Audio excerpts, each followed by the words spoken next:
911, what are you reporting? There's someone or some kind of creature prancing around out here. Okay, is this a person, an animal, or... I can't tell. It looks like a woman, but she's about 6 foot tall, big man hands. I'm sorry, you're calling to report a tall woman with man hands? Well, she's covered in butterflies, and she has giant wings. I'm sorry, what? Oh, and she talks like a fat... Ma'am... Out of this wood do not desire to go. Thou shalt remain here, whether thou wilt or no. And I will purge thy mortal grossness so that thou shalt like an airy spirit go.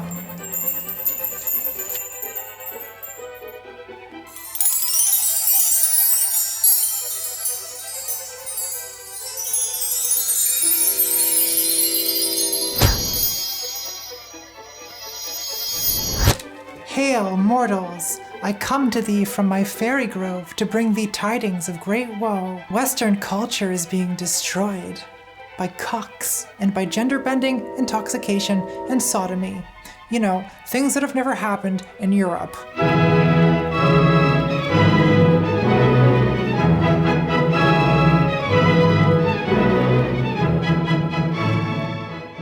There's a lot of people talking lately about the West and Western culture and Western civilization, but what do those words even mean? I guess the mature and responsible thing to do would be a simple educational video to edify the public. Fuck that! The people demand blood, and I'm thirsty for blood. And by blood, I mean dick. And by dick, I mean corn dogs. And by corn dogs, I mean 16 of them over the course of an evening. And by evening, I mean morning. And by morning, I mean between 8 o'clock and 8:15. And by corn dogs, who's up first? Well, Angry White Guy YouTube is usually talking about Western culture, and it's been a while since I've done a video response, so let's see what's going on in that part of the internet. Magog is here, baby doll. What? I don't want to die! That is a man! Wow, I've never done a video response to such a powerful wizard. The second and third clues are Elsa's magical powers and the song Let It Go. Both of these clues have to do with coming out. Wrong! Her magic power is the conflict of the plot, and her letting it go is just her realizing her true potential and her ability to conquer and rule her kingdom. She will destroy her enemies and raise their castles to the ground. The song Let It Go is basically, fuck this shit, I'm conquering everyone. So just to be clear, this is a grown man who has dressed himself in the garb of a sorcerer to shout about a YouTube channel for preschoolers. It almost feels like punching down at this point. At least the golden one was mask for mask. Who can I punch up at? Ugh. I don't like talking about punching.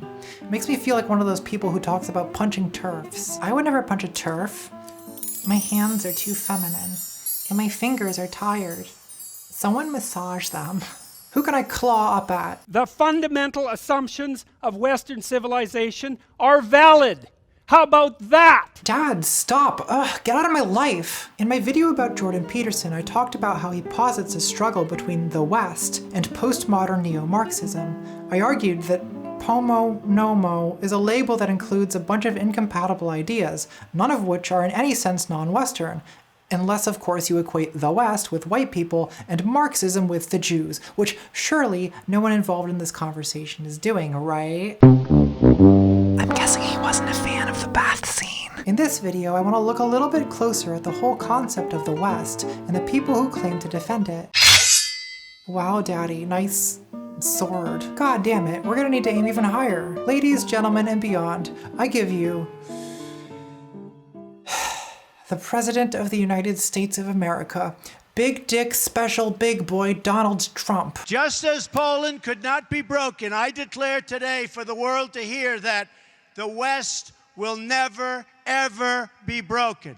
Our values will prevail, our people will thrive, and our civilization will triumph.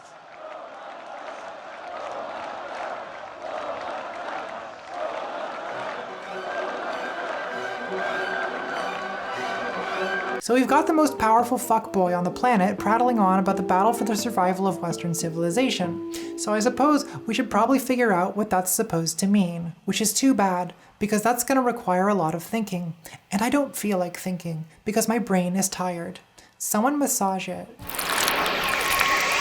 And soon, mechanically, dispirited after a dreary day with the prospect of a depressing morrow, I raised to my lips a spoonful of the tea in which I had soaked a morsel of the corn dog. No sooner had the warm liquid mixed with the dog touched my palate than a shudder ran through me, and I stopped, intent upon the extraordinary thing that was happening to me. An exquisite pleasure had invaded my senses, something isolated, detached, with no suggestion of its origin. And at once the vicissitudes of life had become indifferent to me, its disasters innocuous, its brevity illusory, this new sensation having had on me the effect which love has of post-preambulatory banter. Whether you're in fashy YouTube or Pomo, Nomo, Acadomino, it's common to take for granted that there is a historically continuous, clearly defined thing called Western civilization that starts in ancient Athens and flourishes in our own era of enlightened philosopher kings. But this is really just a story constructed retrospectively by modern people for particular purposes. It's like an origin myth. In an article titled, "There is no such thing as Western civilization," the philosopher Kwame Anthony Appiah points out that for the ancient Greek historian Herodotus, there was no such thing as the West. The world was divided into 3 continents he called Europe, Asia, and Libya. Herodotus had no notion that these 3 continents corresponded to different types of people, and he never referred to any group of people called Europeans. In fact, he was much more familiar with Egypt and Persia, in which he traveled, than with the faraway and foreign people of Northern Europe. So the idea of the West has to be more recent than that. Really, there is no one idea of the West, which is an umbrella term that includes a lot of discontinuous cultures and contradictory ideas. According to me, there are 6 different concepts often invoked under the heading of the West. Let's talk about them now. Concept 1. Christendom and Judeo-Christian values. In the year 732, a soldier named Charles Martel led Frankish forces to victory at the Battle of Tours against the Islamic forces that had advanced from Spain into what is now France, effectively halting the spread of the Umayyad Caliphate into Western Europe. According to Appiah, the first recorded use of the Latin term Europenses, or Europeans, dates from 754 and describes the victors of the Battle of Tours, distinguishing Christians from Muslims. In the late Middle Ages, the concept of Christendom appeared and was used to distinguish the Christian world from the Islamic world and from paganism. This idea of Christendom is arguably the earliest precursor to the modern concept of the West. Notice that the term itself posits an us versus them dichotomy, where Christians are the us and Muslims are the them. The Christian inheritance is still invoked today by defenders of the West like Lil Benny and Professor Studied the Blade, often under the heading of Judeo-Christian values, a term usually used to falsely imply that contemporary moral norms derive from such a generic, parochial, and incomplete document as the 10 Commandments, as if every major civilization didn't have laws against murder, as if the prohibition of graven images has any contemporary influence whatsoever, as if it isn't an embarrassment that there are 4 laws protecting snowflake Yahweh's easily triggered ego and none condemning slavery and rape. And what if I like it when my neighbor covets my ass? Bible jokes. The other main use of Judeo-Christian values is as a bludgeon against single parents and the queers. Speaking of which, what exactly are the family values we inherit from Christendom? 2 kids and a dog, just like the Bible says? Well, no. Polygyny is specifically acknowledged in the Old Testament and not forbidden in either testament. Even in the beginning, Eve couldn't keep her hands away from strange serpents, and who can blame her? And Joseph was a massive cuck who raised another man's child. But it's cool, he was into that. In the Middle Ages, the Catholic Church gradually enforced the one man and one woman view of marriage, although in formerly pagan lands this idea was slow to take hold. Charles Martel's grandson Charlemagne had 18 kids by at least 10 wives and concubines because he was a proud son of the North, 100% natty, and alpha as fuck. I'm sorry, I just can't stop. The golden one, his soul and mine are intermingled. Probably because we both played 1,200 hours of Age of Empires in 1999, and then something went terribly wrong.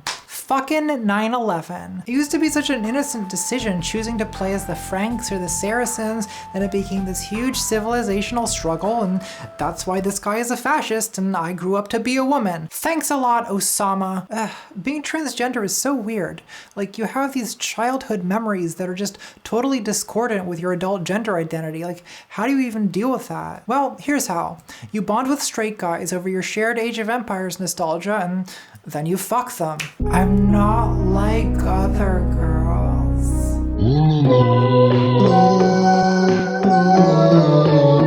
Concept 2. Enlightenment values. So in 1517, an annoying social justice warrior named Martin Luther nails his list of whiny complaints to the door of the church in Wittenberg. That kicks off a century or so of brutal violence between Catholics and Protestants. That eventually chills out, but then the 18th century rolls around and shit's just fucking crazy. There are various fops and dandies and macaronis getting wired out of their heads at coffee houses and babbling about enlightenment like the beatnik trash they are. Then, 300 years later, a bunch of drink-sodden fedora tippers appointed themselves intellectual descendants of Voltaire before sinking into sweeping sexual harassment allegations under the rug and making 55 consecutive YouTube videos about how Anita Sarkeesian is destroying video games. That's not what they were discussing at the Parisian Salon. This is all very embarrassing, but still, some of these Enlightenment values, science, liberty, skepticism about dogma, these are basically good ideas, and they're part of the amalgamation we call the West.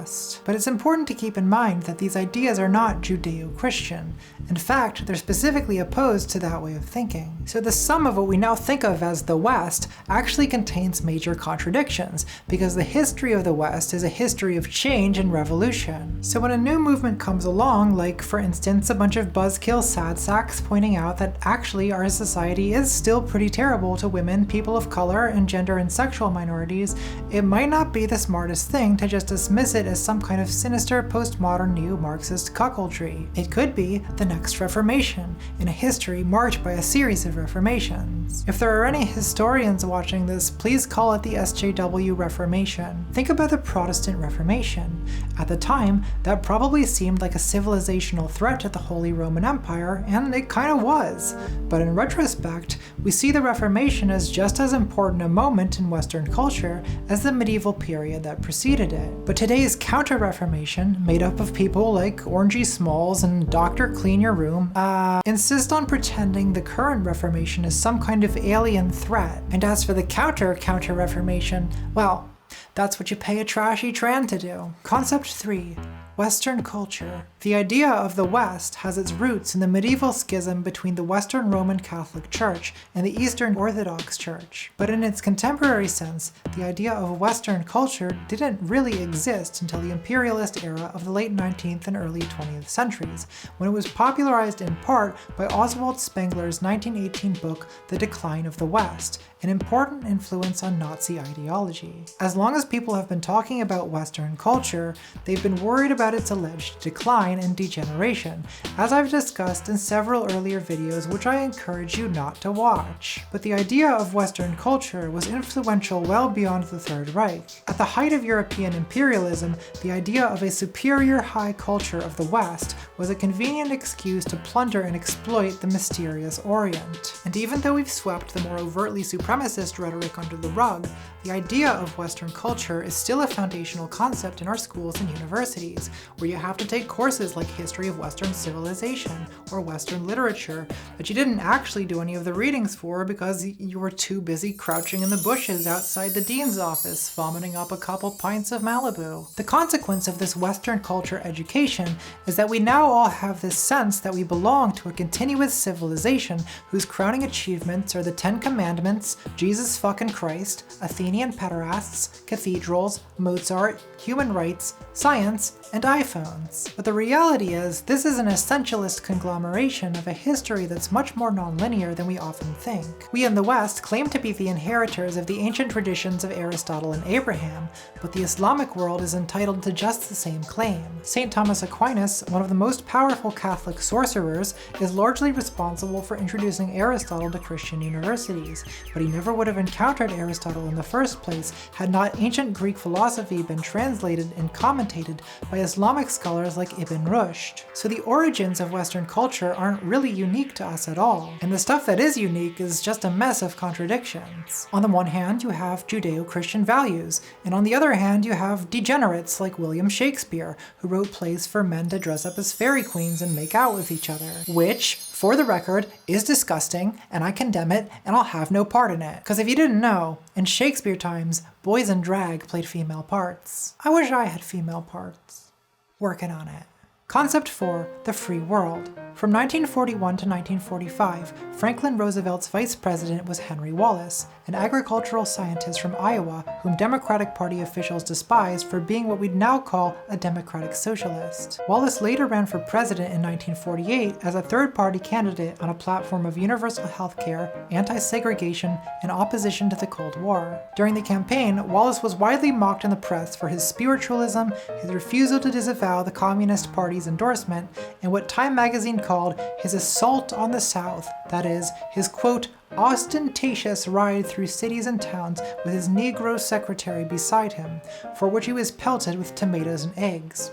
The poor naive Wallace commented, "There is something so unlovely about hate when you see it distorting the human face." We'll get used to it, buddy. This is America. Am I lecturing someone from 1948 about how bigoted this country is? This is fine. Wallace received only 2.4% of the popular vote in the 1948 election, and he's now best remembered for his 1942 speech titled The Century of the Common Man, in which he contrasted what he called the slave world of fascists with the free world, which he described as an incomplete and ongoing international people's revolution.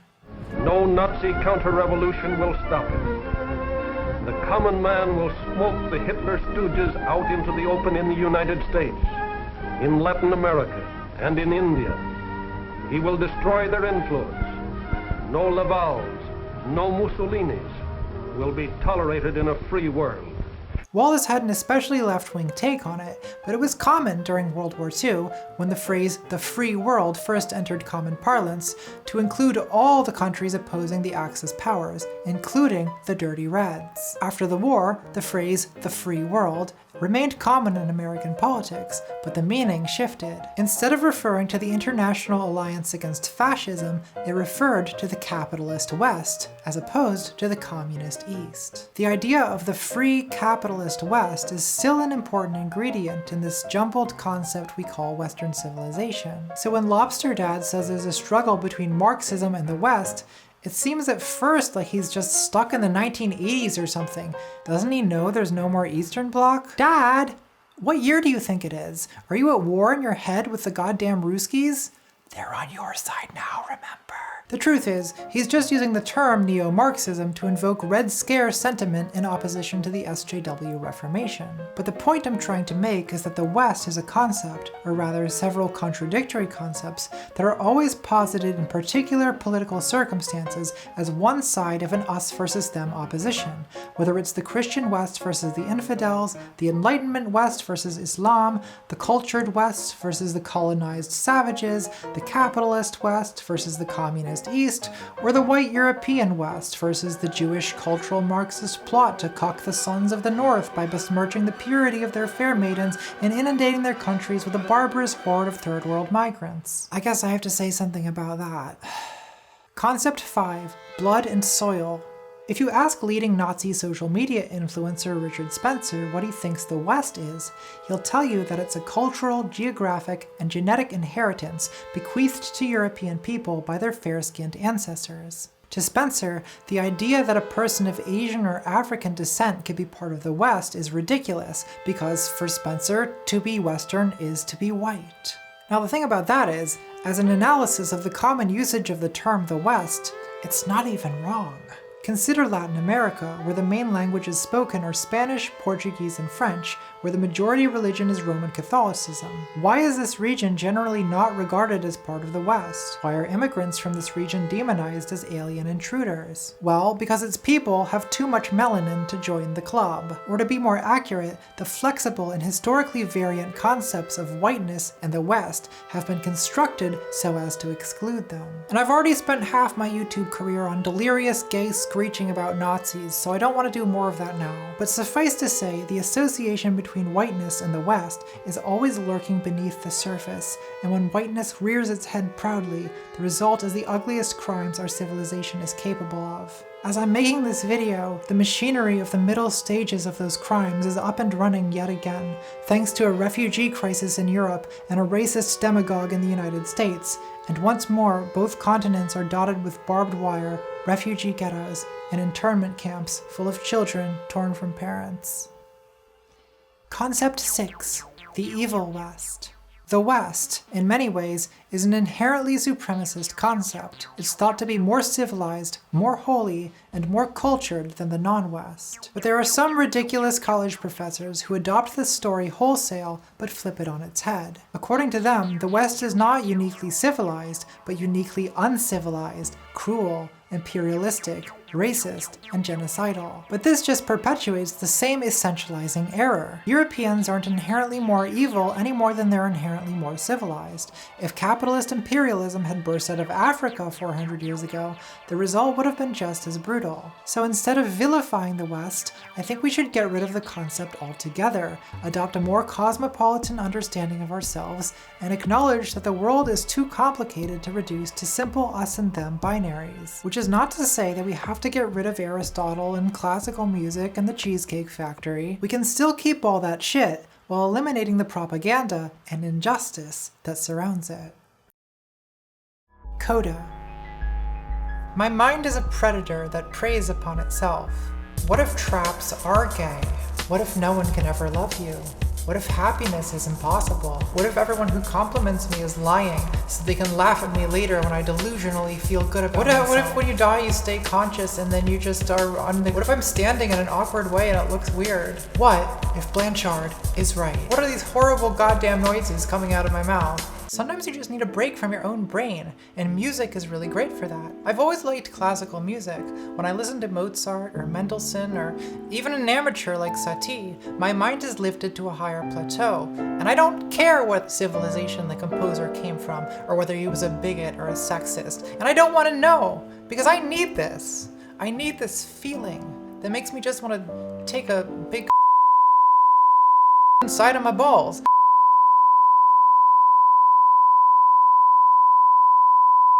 I could have fit two at once.